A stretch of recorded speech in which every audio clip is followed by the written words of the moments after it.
everyone, my name is Katie, as known as Kacyes on Twitch, and I'm an immortal ranking player on Valorant, and today I'm here to bring you some tips and tricks on how to improve your gameplay. Today we'll be going over how to play with your team, as well as other kind of tips you might want to know, and for those of you interested in my PC specs, you can see them on the screen right now. And with that being said, let's get into today's AORUS Pro Tips episode.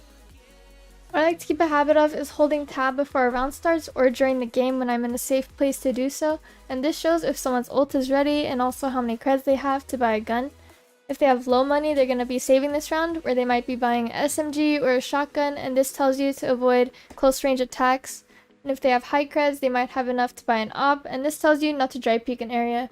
Instead, use a Sova drone or flash first before you peek.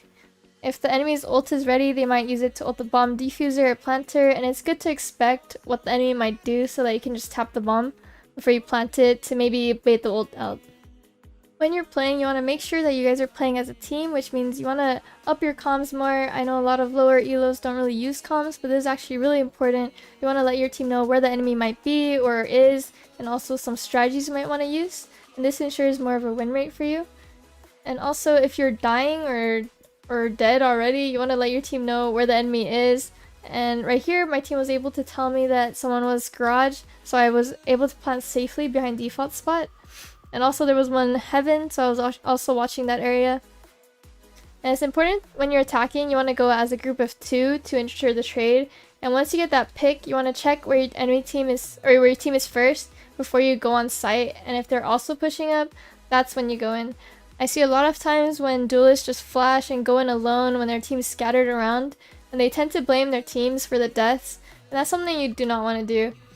And once you get that plant down, you want to ensure that your team is covering all the angles that the enemy is coming from, and you also want to break any enemy utilities if you're able to.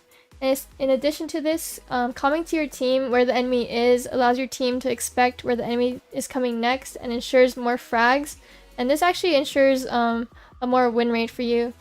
That's it for today's AORUS Pro tips. Thank you guys for watching. Hope you enjoyed this series, and good luck on the grind.